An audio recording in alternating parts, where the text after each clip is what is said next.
স্টিচলেস বল? কোনো স্টিচলেস, বেশি মোর রিলায়েবল হয়, যেটা বলটা আরো, এটা আমাদের কাছে ফিফা থেকে অ্যাপ্রুভ আছে যদি কোনো, ঠিক আছে। এটার উপরে 2 বছরের ওয়ারেন্টি আছে। এরকম দড়ি বাঁধা রয়েছে?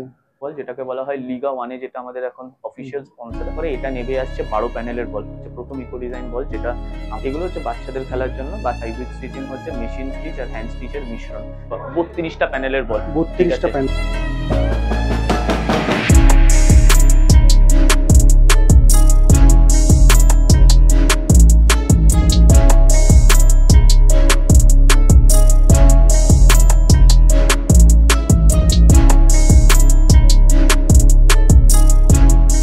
তো আমাদের কাছে ফুটবলে 2 রকমের হয়, যেমন যদি একটা প্লেয়ার খেলা স্টার্ট করে, তারা প্রথম দিকে, ঠিক আছে, একবারে বেসিক বল দিয়ে স্টার্ট করে। তো আমাদের 2 রকমের আছে, একটা হচ্ছে বেসিক বল, যেটা হচ্ছে তুমি এইখান থেকে শুরু হচ্ছে 399 থেকে, ঠিক আছে, সেটা শেষ হবে হচ্ছে এইট মানে নাইনটি নাইন এই র্যাকে যা আছে পুরো 399?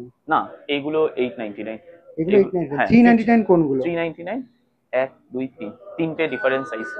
আচ্ছা, এইগুলো 399। তারপর?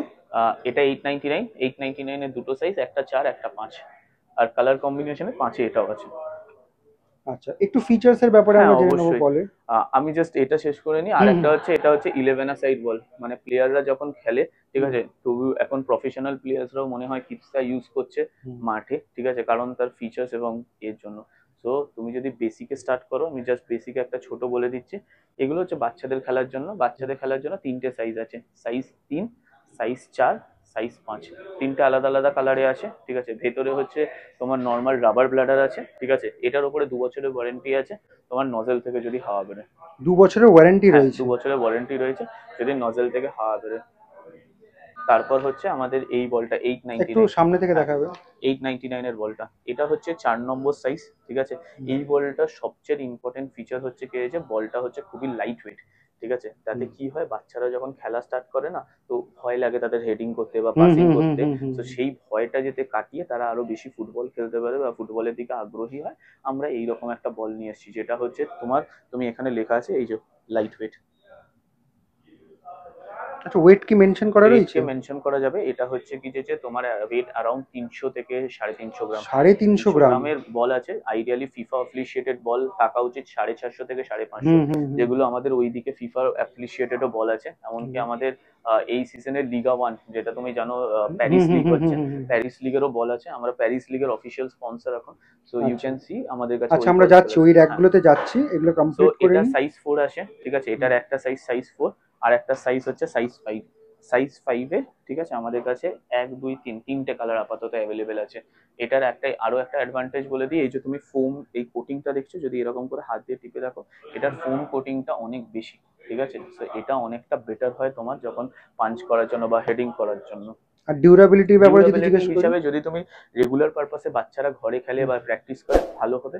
জাস্ট একটাই ডিসঅ্যাডভান্টেজেস, যদি এগুলো অ্যাস্ট্রোটার্ফে বা প্রপার হুম গ্রাস হুম গ্রাউন্ডে হুম। না হয় না, কি হয়, এই যে ফোম গুলো আছে না, ফোম গুলো উঠে ওগুলো উঠে যায়। উঠতে থাকে আর হ্যাঁ, কি। সো হুম এটা হুম। একটা ডিসঅ্যাডভান্টেজ, বাট এটা বেসিক্যালি বাচ্চাদের খেলা স্টার্ট করার জন্য। এখন যে অ্যাস্ট্রোটাও আছে, হুম তুমি যদি সল্টলেকে স্ট্যাডেলস বা দেখো, তারা হুম। এই বলগুলো ইউজ করে থাকে প্রেজেন্টলি, ঠিক আছে। ঠিক আছে। আমরা তারপরে 11 সাইডের বলে যাচ্ছি, ঠিক হুম আছে। হুম 11 সাইড বল আমাদের স্টার্ট হয় 699 থেকে, ঠিক আছে।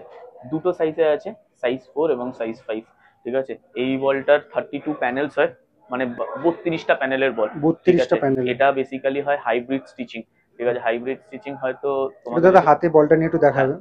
এই যে এটা হচ্ছে হাইব্রিড স্টিচিং আছে। হুম। হাইব্রিড স্টিচিং এর কি ফিচার, হাইব্রিড স্টিচিং হচ্ছে মেশিন স্টিচ আর হ্যান্ড স্টিচের মিশ্রণ, ঠিক আছে। এটাতে লং লাস্টিং হয়, তুমি যদি দেখো স্টিচিং গুলো দেখা যাচ্ছে না।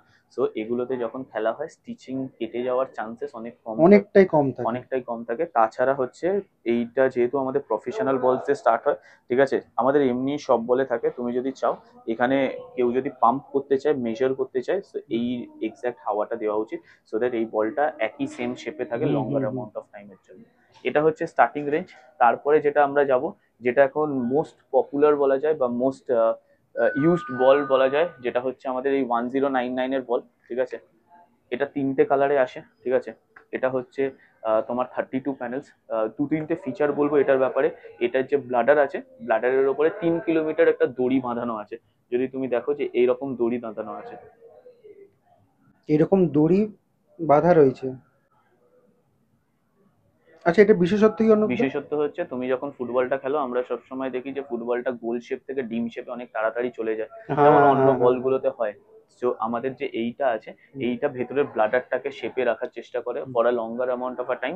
তাই জন্য এই বলটা গোল শেপে থাকবে। আর অলসো ভেরি ইম্পর্টেন্ট, এটা আমাদের প্রথম ফিফা অ্যাফিলিয়েটেড বল, মানে এটা আমাদের কাছে ফিফা থেকে অ্যাপ্রুভ আছে। যদি কোনো অফিসিয়াল ম্যাচ প্র্যাকটিস বা কিছু হয়, আমরা এটাতে দিতে পারি, কারণ এটার ওয়েট আছে, এটার চেকলিস্ট আছে, সেটা মেনশন। এটা এখন আপাতত আমাদের কাছে তিনটে কালারে পাওয়া যায়।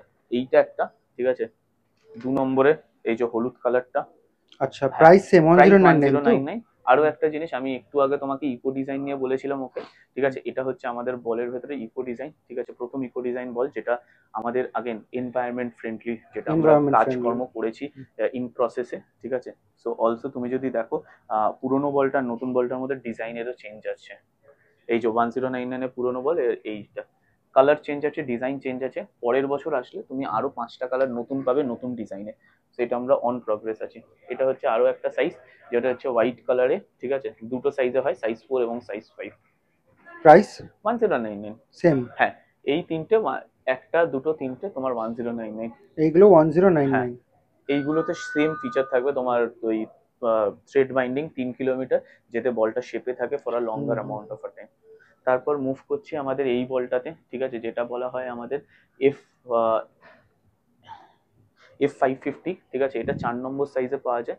এটার বৈশিষ্ট্যটা কি তোমার, এই বলের থেকে এই বলে আমরা শুনেছিলাম যে আমরা 32 প্যানেল ইউজ করি। প্যানেল মানে হচ্ছে, জাস্ট একটু দেখিয়ে দিই, এই ব্যাপারটাকে একটা প্যানেল বলে। হেক্সাগন না এটা? হ্যাঁ হ্যাঁ, এক্স্যাক্টলি। সো তুমি যদি এখানে দেখো, এখানে শেপটাও চেঞ্জ আছে।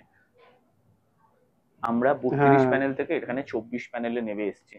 তুমি যদি বলো যে এটা 24 প্যানেলে কি লাভ হয়, যখন তুমি পাসিং করছো বা মানে ডায়াগোনাল পাস গ্রাউন্ডে, অনেক সময় হয় বলটা নড়ে যাওয়ার চান্সেস থাকে হ্যাঁ যদি হ্যাঁ প্যানেল, হ্যাঁ। যত লেস প্যানেল হয় তত বেটার হয়। সো এইটা তুমি ইউজ করতে পারো।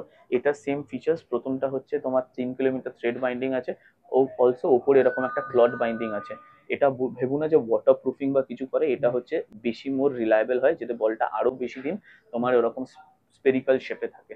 এটা আচ্ছা। দুটো সাইজে আসে, সাইজ 4টা দেখালাম, এটা হচ্ছে সাইজ 5। আগেন আরেকটা ইমপ্রুভমেন্ট ইম্পর্টেন্ট জিনিস, এটাও হচ্ছে তোমার FIFA approved FIFA approved ball. Ball, all this are FIFA approved.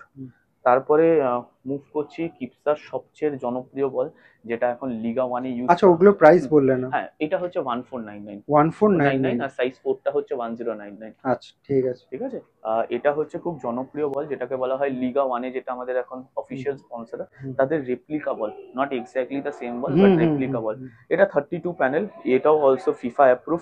এটা প্রাইস হচ্ছে গিয়ে তোমার 2499। 2499। তারপরে সবচেয়ে আমাদের রেঞ্জের দামি বল, ঠিক আছে, যদি বলা হয় কেন দামি বল, ঠিক আছে, এই ফিচার্সটাও তুমি এর আগে শুনেছিলে। আমরা 24 প্যানেলের কথা বলছিলাম, 24, 32 আর 24। হ্যাঁ, এরপরে এটা নেমে আসছে 12 প্যানেলের বল, ঠিক আছে। এটাকে বলা হয়, আর এটা একটা আলাদা প্রসেস দিয়ে করা হয়েছে, যাকে বলা হয় thermo bonding. Thermo thermo bonding thermo bonding. হ্যাঁ, থার্মো বন্ডিং এর ফিচার কি আছে, তুমি যদি দেখো এই বলটাতে কোনো সেলাই নেই, স্টিচলেস বল। কোনো স্টিচলেস। বলটা কি হয়, আমাদের যে যে প্যানেল গুলো আছে না, প্যানেল গুলো সব একটা জায়গায় রাখা হয়, ভেতরে ব্লাডারটা নেওয়া হয়, ঠিক আছে, এরকম করে দিয়ে আমরা অত্যন্ত হাই টেম্পারেচারে ফেলে দিই, সেটা কি হয়, নিজে থেকে জিনিসগুলো আটকে যায়। সো আচ্ছা। This is one of the, যে এখন লিগা ওয়ানে যে বলটা খেলা হচ্ছে, সেটার কাইন্ড অফ এটার রেপ্লিকা, মানে টেকনিক্যালি রেপ্লিকা। এই বলেই এখন আস্তে আস্তে বড় বড় টিমরা খেলছে, যদি বলো নাইকি বলো অ্যাডিডাস বলো, সবাই এখন থার্মো মানে বন্ডিং এই বল ইউজ করছে, টেকনোলজিটাকে শিফট করছে এই আর কি। টেকনোলজিতে শিফট করছে। তাই জন্য দেখছে যে তুমি দেখবে প্যানেললেস বল হয়, বা আস্তে আস্তে যে ভেতরে অফসাইড চিপের জন্য ইউজ করা হচ্ছে, those are the products that has been used এই থার্মো বন্ডিং। আচ্ছা, এগুলো প্রাইস কেমন করেছে দাদা? এটা প্রাইস হচ্ছে 2699। আমাদের থার্মো বন্ডিং মডেলে আর একটা 1999ও আছে, বাট ওইটা স্টক এখন শেষ হয়ে গেছে। 2699। 2699। এটাও আরেকটা জিনিস বলা হয় থার্মো বন্ডিং বল, ঠিক আছে। এটাতে কি আছে, এটাতেও সেম প্যানেললেস, কোনো প্যানেল নেই, তুমি দেখতে পারো, ঠিক আছে। এটা হচ্ছে জাস্ট একটা কোটিং করা হয়েছে। এটা হচ্ছে বেসিক্যালি বিচে খেলা, বা আমাদের কলকাতা মাঠে অনেক খেপ টুর্নামেন্ট রাস্তায় হয়, জানো তো। রাস্তায় কি হয়, বলের রাস্তায় হয়। হ্যাঁ, রাস্তায় খেপ টুর্নামেন্ট হয়, মানে ওই দিকে নর্থ কলকাতার দিকে। সেইখানে এই বলগুলো ইউজ করা যেতে পারে, কেন বলো তো, কোনো স্টিচিং নেই, কিছু নেই, তো তোমার বল অনেক কম ফাটবে। আর যারা অর্গানাইজার হবে তারা মেবি দুটো বলে পুরো টুর্নামেন্টটাও করিয়ে দিতে পারে। তাই জন্য আমাদের কাছে এই বলগুলো অ্যাভেলেবেল আছে। ওয়াটার প্রুফ বলা যায় না, বাট এই বলটা কম্পারেটিভলি অন্যগুলোর থেকে ভারী, আর কোনো ফোম কোটিং নেই। যদি তুমি হেড করো তোমার মাথায় হালকা লাগতে পারে বা বল, বাট এটার সবচেয়ে বড় অ্যাডভান্টেজ হচ্ছে কোনো স্টিচ নেই। সো ক্ষেপের মাঠে যেগুলো তোমার রাস্তায় হয় খুব ভালো ইউজ করে। প্রাইস হচ্ছে গিয়ে তোমার 1299। 1299। হ্যাঁ, আর সব বলের উপরে 2 বছরের ওয়ারেন্টি, 399 থেকে শুরু করে। ঠিক আছে অর্ণবদা, যদি কেউ ঘরে বসে অর্ডার করতে চায় সেটা কি পসিবল? অবশ্যই, আমাদের ডিক্যাথলনের অ্যাপ আছে দু রকমের। একটা হচ্ছে তুমি যদি ক্রোমে যাও decathlon.in, এবং আরেকটা হচ্ছে ডিক্যাথলনের অ্যাপ আছে, প্লে স্টোরে গিয়ে ডিক্যাথলন ডাউনলোড করতে পারো। এখন আমাদের যে অফারটা আছে বা রেগুলার তুমি সপ্তাহে স্যাটারডে সানডে অফার পাও, 200 টাকা অফ, 300 টাকা অফ। যারা ফার্স্ট পারচেজ করছে তাদের জন্য এটা কি শুধুমাত্র উইকেন্ডে অফারটা থাকে? কিছু কিছু সময় থাকে, আর যারা নতুন কাস্টমার আসছে তাদের জন্য আমরা অফার রাখি। তাছাড়া এখন আমাদের মানে তোমার কি বলে time of online delivery is also very short, maybe maximum 1 থেকে 2 দিন, যেটা আগে 7 দিন ছিল। আচ্ছা, এই যে 1 থেকে 2 দিন বললে সেটা কি উইদিন কলকাতা না? উইদিন কলকাতা, উইদাউট মানে আউটসাইড কলকাতা ম্যাক্সিমাম 3 থেকে 4 দিন লাগে। ওয়েস্ট বেঙ্গলের মধ্যে যদি আমরা বলি? বেঙ্গলের মধ্যে ডিপেন্ড করে পিন কোডের উপরে, টু বি ভেরি অনেস্ট, কারণ আমাদের নিজেদের ডেলিভারি পার্টনার নেই, আমরা অন্য ডেলিভারি পার্টনার দিয়ে করি। যখনই কাস্টমার অর্ডার করেন, এটা একটা জিনিস যেটা আমরা ট্রান্সপারেন্ট রাখি কাস্টমারদের সঙ্গে, যখনই উনি অর্ডার করেন, অর্ডার করার আগে ওনাকে ডেটটা দেখিয়ে দেওয়া হয়, সো দ্যাট উনি কনভিনিয়েন্সি হিসাবে অর্ডার করতে পারেন। বা যদি না পায়, এমনকি ওখানে স্টোর স্টকও দেখতে পায়, স্টোরকে ফোন করে জানতে পারে, যদি স্টক থাকে তিনি এখান থেকে এসেও নিয়ে যেতে পারেন। আচ্ছা, ক্যাশ অন ডেলিভারি অ্যাভেলেবেল? না, আমাদের ক্যাশ অন ডেলিভারি না, সবকিছু প্রিপেড। এখন আমাদের প্রিপেমেন্ট, একদম ফুল পেমেন্টটা পে করতে পেয়ে যাবে। কিন্তু যদি তোমার প্রোডাক্ট না রিসিভ হয় বা কিছু অসুবিধা হয়, আমাদের ফুল পেমেন্টও রিফান্ড হয়। যদি তুমি প্রোডাক্ট ধরো 4টা বিল করলে, তাতে ডেলিভারি চার্জেস রইলো কিছু 50 টাকা 100 টাকা, যদি তুমি পুরো প্রোডাক্টটা ফেরত দাও, তোমার পুরো ডেলিভারি চার্জেসও ফেরত দেওয়া যায়। তো লোকেশনটা তোমাদেরকে ভালো করে বলে দিই। এই যে ডিক্যাথলন রয়েছে, ঠিক আছে, কিভাবে আসবে। এই যে মেন রাস্তাটা দেখছো এটা তো সার্ভিস রোড, ওইদিকে যে রাস্তাটা দেখছো সেটা হচ্ছে বিশ্ব বাংলা সরণি, ঠিক আছে। আর ওদিকে যে রাস্তাটা যাচ্ছে সেটা কাছাকাছি তোমার সামনে স্টপেজ হচ্ছে আকাঙ্ক্ষা মোড়, ঠিক আছে। সেটার থেকে আরও বেশি এইটা তোমরা চিনতে পারবে। এখানে একটু এগিয়ে গেলে কিন্তু CC2 বা চিনার পার্কের ক্রসিং রয়েছে, ঠিক আছে, ওইখান থেকেও তোমরা আসতে পারো। এসে এই হচ্ছে ডিক্যাথলন, এখানে গাড়ির শোরুমও রয়েছে। আর ডিক্যাথলনে যাওয়ার রাস্তা হচ্ছে সোজা এগিয়ে গিয়ে বাদিকে।